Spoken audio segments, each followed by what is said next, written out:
أعوذ بالله من الشيطان الرجيم. بسم الله الرحمن الرحيم.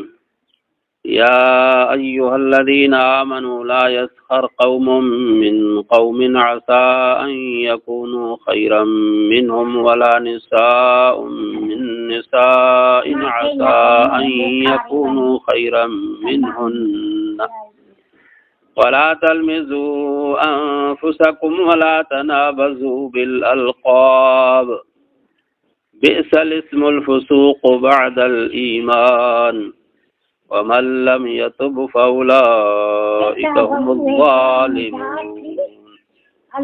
اللهم صل على محمد وعلى آل محمد كما صليت على إبراهيم وعلى آل إبراهيم إنك حميد مجيد. अल्लाह तबारक व ताला ईमान जी सिफ़त वठी करे समूरन के मर्दन के मायन के मुआशरे में रहण जा हिकड़ा उसूल रब साईं बयान करण फरमाए थो। फरमाए या अय्युहल्लज़ीना आमनू ला यस्खर, ए ईमान वारो न मर्दन के मर्दन ते खिलण ऐं मस्खरी या टोक करणु खपे। कहिड़ो अजब आहे जो जंहिं ते खिलनि था ऐं उहे उन्हनि खिलंदड़नि खां ख़ुदा वटि भला ऐं चङा हुजनि, उहे छो उन्हनि ते मस्खरी कनि ऐं न वरी औरतुनि खे औरतुनि ते खिलणु घुरिजे। कहिड़ो अजब आहे जो जिन ते खिलनि थियूं उन्हनि जो मान अल्लाह ताला वटि खिलंदड़ औरतुनि खां मथे हुजे, पोइ उन्हनि तां खिलण ऐं टोक करण जो छा मतिलबु? ग़र्ज़ त आक़िबत जी ख़बर अल्लाह ताला खे आहे। ग़ैब जो इल्मु अल्लाह ताला इंसान खे न ॾिनो आहे जो कंहिंजे मक़बूल ऐं मरदूद हुजण जो इल्मु रखी सघे। पोइ हरू भरू मुस्लमाननि खे पाण में हिक ॿिए ते मस्खरी ऐं टोक करणु न खपे। अल्लाह जंहिंखे जहिड़ो बणायो आहे, जहिड़ो खाइणु नसीबु कयो आहे, जहिड़ी पोशाक नसीबु कई आहे, अक्सर करे असां में इहा आदत थी वई आहे टोक जी, त फलाणो बुख ते मरे थो, कपिड़ा ॾिसे, फलाणो ॾिसे त घर में सफ़ाई न। सुधारे लिहाज़ सां उनखे तलक़ीन कजे, सबक़ु ॾिजे, बाक़ी टोक नमूने सां न। अल्लाह साईं मनो कई मर्दनि खे बि त मर्दनि ते टोक न कनि, मतां उहो अल्लाह वटि तोखां वधीक हुजे जंहिं ते तूं टोक करें थो, या औरत जंहिं ते टोक करे थी उहा औरत अल्लाह वटि मक़बूल हुजे, अल्लाह वटि मुक़र्रब हुजे। तंहिंजे करे न मर्द मर्द ते टोक ठठोल करे, न औरत औरत जे मथां टोक ऐं ठठोल करे। हिकु हुकुम इहो। ॿियो, वला तलमिज़ू अनफुसकुम, ऐं न की तानो हणो हिक ॿिए खे। असां माण्हुनि में मर्दनि औरतुनि में ताने जी बि आदत आहे। वला तनाबज़ू बिल अलक़ाब, ऐं न सॼो बुशड़नि लक़बनि सां। तानो बि न हणो ऐं बुशड़ा लक़ब बि हिक ॿिए खे न हणो। बिसल इस्मुल फुसूक़ बअदल ईमान, बुशड़ो आहे नालो गुनाह जो पुॼाणा ईमान जे। वमन लम यतुब फउलाइक हुमुज़ ज़ालिमून, ऐं जेकी बाज़ न ईंदा उहे ज़ालिम आहिनि। जेके मस्करीअ खां, बुरनि लक़बनि कोठण खां, ताने हणण खां बाज़ न ईंदा, अल्लाह पाक फरमाए थो त उहे छा आहिनि? ज़ालिम आहिनि, पोइ मर्द हुजनि या औरतूं हुजनि। अल्लाह साईं इन ज़ुल्म खां बि बचाए, ॿियनि खां बि बचाए। त मसख़र अहिड़ी मस्खरी आहे जंहिंमें ॿिए जी तहक़ीर ऐं दिलि आज़ारी हुजे, ऐं जंहिंखां ॿिए माण्हूअ जी दिलि ख़ुशि थिए उनखे मज़ाह ऐं ख़ुशि तबई चइबो आहे। उहा जाइज़ आहे, पर उहा मज़ाक तबियत ऐं ख़ुशि तबई अॼु कोन्हे। हिकिड़ी ख़ुशि तबई मिड़ई कचहरीअ में ऐं ॿिए हूंदो आहे त ॿिए खे हक़ीर करणु, इहो मनो आहे।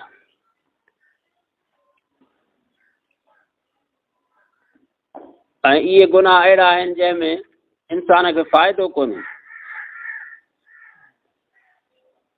हिक ॿिए जे मथां मस्खरी, टोक, चर्चा, वरी उन ते खिली खिली पंहिंजे हयाती जा अज़ीज़ वक़्त गुनाह जे बेलज़त में पिया विञाईंदा। अलाह ताला जे तरफ़ां ॾिसो त केॾी न अशद यानी सख़्तु मना फ़रमायल आहे त मुस्लमान खे हिक ॿिए ते मस्खरी करणु न खपे।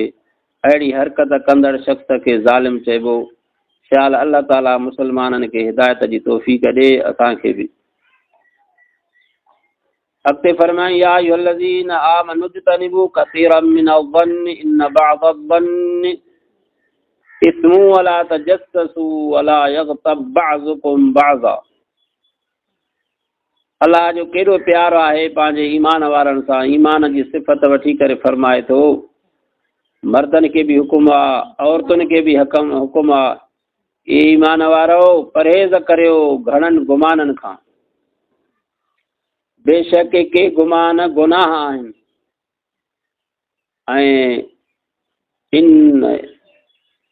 ऐं न जासूसी कयो, वला तजस्ससू वला यग़्तब बअज़ुकुम बअज़ा, ऐं न को बि कंहिंजी गिला करे, गिला बि न कयो। अयुहिब्बु अहदुकुम अन याकुल लहम अखीहि मैतन फकरिहतुमूह। छा वणे थो अवां मां कंहिंखे त खाए गोश्त पंहिंजे भाउ मुअल जो, उनखे त तमामु बुछड़ो था सम्झो। वत्तक़ुल्लाह, ख़ौफ़ करियो अल्लाह जो। इन्नल्लाह तव्वाबुर रहीम, बेशक अल्लाह तौबा क़बूल कंदड़ ऐं महिरबान आहे।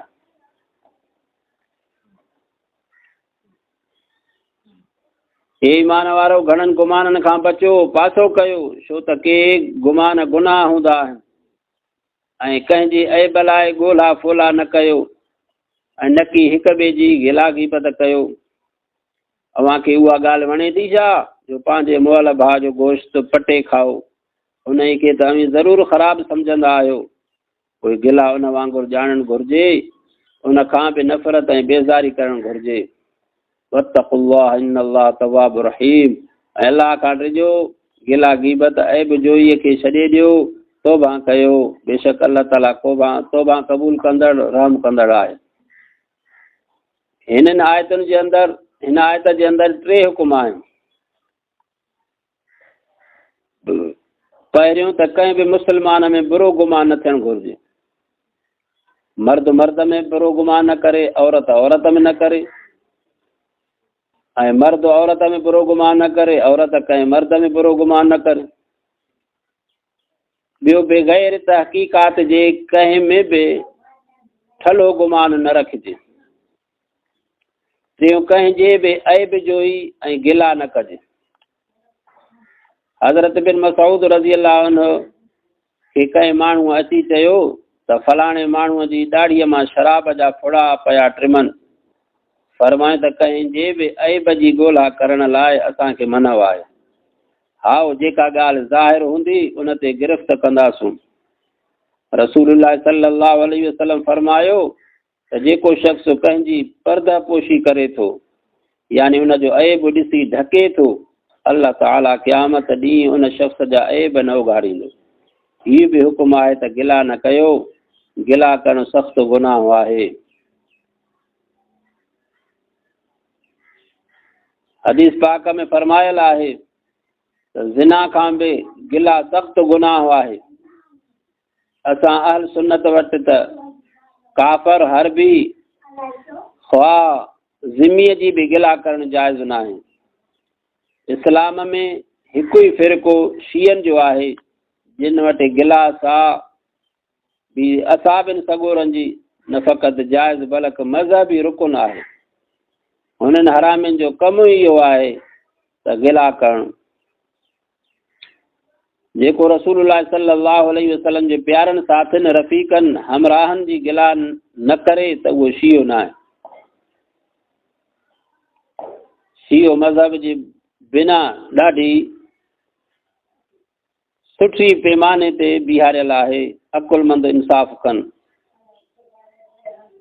हेॾां क़ुर पाक में अल्लाह ताला गिला खे इंसान जे मुर्दार गोश्त सां तशबीह ॾिनी आहे।